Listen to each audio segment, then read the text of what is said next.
నమస్తే friends. BRS party కాంగ్రెస్తోని గెలవదు అని నేను ఎప్పటి నుంచి చెప్తున్నా.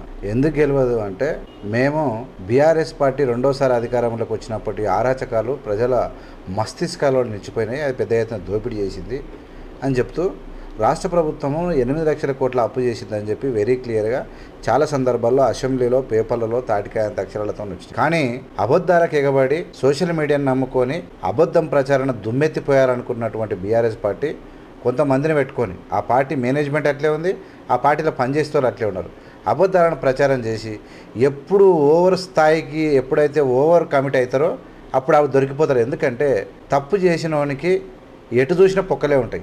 బీఆర్ఎస్ కాంగ్రెస్ చేతిలో చిత్తు అయిపోతా ఉంది సమయం దొరికితే. ఇక జూపల్లి కృష్ణారావు చెండ ఆడుకున్నాడు, ఇజ్జత్ లెక్కలతో సహా చెప్పి దమ్ముంటే రండి అని చెప్పి హరీష్ రావు ఓదిక్కు, ఆర్ఎస్ ప్రవీణ్ కుమార్ ఓదిక్కు, ఇంకోరికి ఓ దంచుకుంటారు.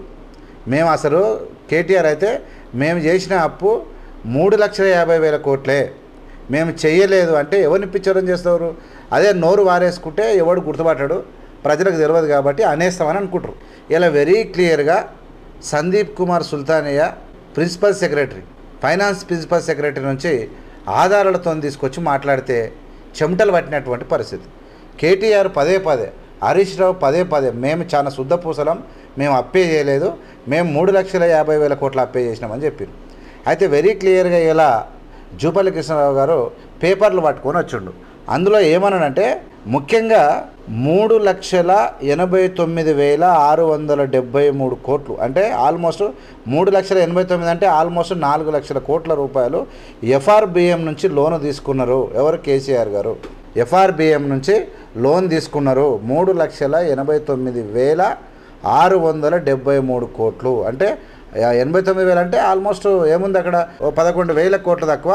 టోటల్గా 4 లక్షల కోట్ల రూపాయలు అప్పు ఎఫ్ఆర్బిఎం నుంచి. దాని తర్వాత తీసుకున్నది ఏంది? రాష్ట్ర ప్రభుత్వం గ్యారంటీలు ఇచ్చి తీసుకున్నది. ఎన్ని తీసుకున్నది? 2,82,084 కోట్లు తీసుకున్నది. ఎన్ని? 2,82,000 అంటే ఒక 20,000 కోట్లు తప్ప ఆల్మోస్ట్ 3 లక్షల కోట్లు తీసుకున్నది. ఇక్కడ 4 లక్షలు, ఇక్కడ 3 లక్షలు అంటే 30,000 కోట్లు తక్కువ. ఆల్మోస్ట్ ఇక్కడ 4, 3, 7 లక్షల కోట్లు అప్పులు తీసుకున్నది.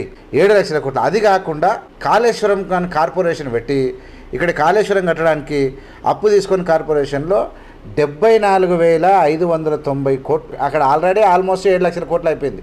ఎఫ్ఆర్బిఎం ద్వారా 3,89,673 ఒకటి, రాష్ట్ర ప్రభుత్వం గ్యారంటీల ద్వారా 2,82,084 కోట్లు, ఆల్మోస్ట్ 7 లక్షల కోట్లు ఇక్కడనే అయిపోయింది. మళ్ళీ కాళేశ్వరం కార్పొరేషన్ నుంచి ఎన్ని తీసుకున్నది? 74,590 కోట్లు తీసుకున్నది. అంటే ఆల్మోస్ట్ 7,50,000 కోట్లు వచ్చింది ఇక్కడ.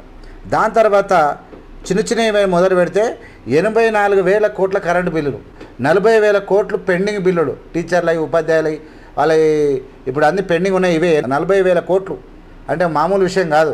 40,000 కోట్లు, 2,000 కోట్లు, 3,000 కోట్లు కాదు, 40,000 కోట్లు ప్రభుత్వ ఉద్యోగాలకు ఇవ్వాల్సినటువంటి జీతభత్యాలు ఆపేసి ఉన్నాయి. అవి కూడా ఈ ప్రభుత్వం చెల్లించాలి. 2,000 కోట్లు, 3,000 కోట్లు, 5,000 కోట్లు కాదు, 12,000 కోట్లు నార్థన్ పవర్ పెండింగ్ కార్పొరేషన్ నుంచి, 17,000 కోట్ల రూపాయలు ఇక్కడ సదరన్ కార్పొరేషన్ నుంచి, అది కాకుండా 20,000 కోట్లు డ్రింకింగ్ వాటర్ నుంచి తీసుకున్నారు. 20,200 కోట్లు.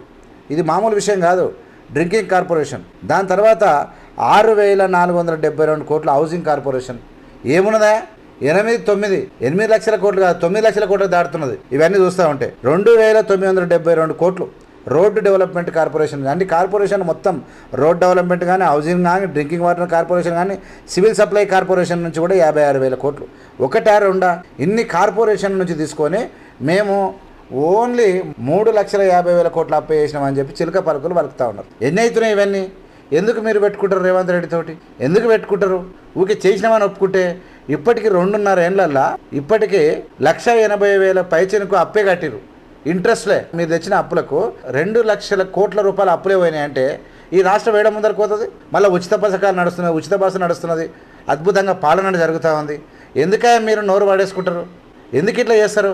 ఇవాళ రేవంత్ రెడ్డి మొండోడు కాబట్టి ఆ రైతులకు కానీ, ఆ రైతులకు మేలు చేయడానికి విద్యా వ్యవస్థ అంటే రైతులకు పిల్లలకు ఇచ్చిన మాట తప్పకుండా భవిష్యత్ తరాలకు కావాల్సినటువంటి ఎడ్యుకేషను వనరులు సమకూర్చి రాష్ట్ర అభివృద్ధి చేసి చాలా ఆరోగ్యకరమైన విద్యను అందిస్తే భవిష్యత్ తరాలకు కావాల్సినటువంటి అట్మాస్ఫియర్ క్రియేట్ చేస్తే భవిష్యత్తు డెవలప్ అవుతుందన్న ఆలోచనతో కాంగ్రెస్ పార్టీ పోతూ ఉన్నది. రేవంత్ రెడ్డి గారు పోతూ ఉన్నారు. మీరేం చేస్తూ ఉన్నారు? జబ్బర్ అబద్ధాలను ప్రజలకు ఇంజెక్ట్ చేస్తూ ఉన్నారు. అట్టర్ ఫ్లాప్ అయిపోయారు మీరు.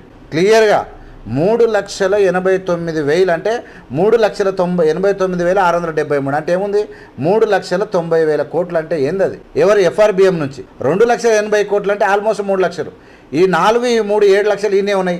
రాష్ట్ర ప్రభుత్వం గ్యారంటీలు ఇచ్చి మళ్ళీ కార్పొరేషన్ నింపిడ్చి పెట్టారు. మళ్ళీ ఏడున్నాయి ఆడ అప్పులు అట్లే ఉన్నాయి. 80,000 కోట్లు కరెంట్ కాడనే ఉన్నాయి. 40,000 కోట్లు బకాయిలే ఉన్నాయి. ఒకటి 17,000, 18,000, 20,200 కోట్లు డ్రింకింగ్ వాటర్ మీద కార్పొరేషన్ నుంచి అప్పు తెచ్చారు. ఇవన్నీ ఎవడు కడతారు? మీ తాత కడతాడా? మేము అప్పే చేయలేదు. కార్పొరేషన్లు ఎవరు కడతారు? కార్పొరేషన్ అంటే పైన ఉంటుందా? ఇట్లా ఊసిపడుతుందా? కార్పొరేషన్ తీసుకున్నా, మనం తీసుకున్నా, మన ఇంటి వాళ్ళు తీసుకున్నా మనమే కట్టాలి.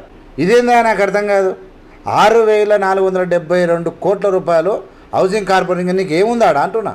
ఆల్మోస్ట్ 8 నుంచి 9 లక్షల కోట్ల అప్పు చేసి, ఇంకా భూములు దోసి, ధరణి చేసి, అస్తవ్యస్తం చేసి, నిరుద్యోగులను రెచ్చగొట్టి టీవీ ఛానల్ని నమ్ముకుంటారు. టీవీ ఛానళ్ళకి పైసలు ఇస్తే ఎట్లానే గెలుస్తామన్నటువంటి ప్లాన్కి వచ్చేసారు మీరు. ఎందుకు గెలుకుంటారు మీరు? కాంగ్రెస్ తోటి ఉన్న పరువు ఎందుకు తీసుకుంటారు? ఎవడు పిచ్చోడు ఉన్నాడు? ఊకే సప్పుడు కాకుండా రేవంత్ రెడ్డి ఊకే పని చేస్తున్నావు చెయ్యి.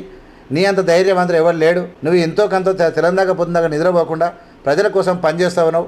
పరువు పోకుండా రాష్ట్రాన్ని ధైర్యంగా నిలబడతా ఉన్నావు.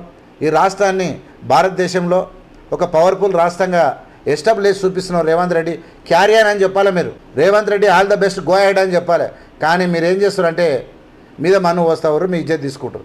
ఎట్టి పరిస్థితుల్లో రేవంత్ రెడ్డిని కానీ కాంగ్రెస్ పార్టీని మీరు తట్టుకోలేరు. ఎందుకంటే మీరు చేసినటువంటి పాపాలు అన్నీ కావు. ఇంత పెద్ద ఎత్తున అప్పుడేదో ఆ రాష్ట్రంలో ఆల్మోస్ట్ ఉన్న ముఖ్యమంత్రులంతా చేయని ఇంత రాష్ట్రం 18 మంది ముఖ్యమంత్రులు పాలిస్తేనేమో 70,000 కోట్ల ఉప్పు చేస్తే నువ్వు ఒకే నాడు చిన్న గింత రాష్ట్రానికి నువ్వు చేసిన అప్పు ఎంత అంటే 8 లక్షల పైచినకు అప్పులు చేసి, లేదు మేము 3 లక్షలు చేసినాం, కార్పొరేషన్లు మా తాత చుట్టాలై మాకు సంబంధం లేదు, అవి పాము మింగినట్టు మింగినా అవే కక్తాయి అన్నట్టు మాట్లాడుతూ ఉన్నారు. కార్పొరేషన్ అయినా ఏదైనా ఇప్పుడు మన ఊరి మీద పడ్డ భారం మనకే పడుతుంది. మెడకు పడ్డ పాము కరవక మనది. ఏడగరిచినా మనిషి కథమైపోతాడు. ఏందా ఇదంతా? మీరు అనవసరంగా ప్రజలు మర్చిపోయినటువంటి ప్రజలు, తెలియని ప్రజలకు తెలిసేటట్టు చేసుకున్నారు. ఇప్పుడు తెలిసిపోయింది కదా ప్రజలందరికీ. అడ్డగోలిగా అప్పులు చేసి, నాసిరకమైన ప్రాజెక్టులు కట్టి, నిరుద్యోగులను నట్టేయటం ఉంచి మీడియా ఛానల్ నమ్ముకున్నారని ప్రజలకు తెలిసిపోయింది. ఏం లాభం? మీరు ఎన్ని అబద్ధాలు మాట్లాడినా రేవంత్ రెడ్డి గ్రేట్ అయిపోతా ఉన్నాడు.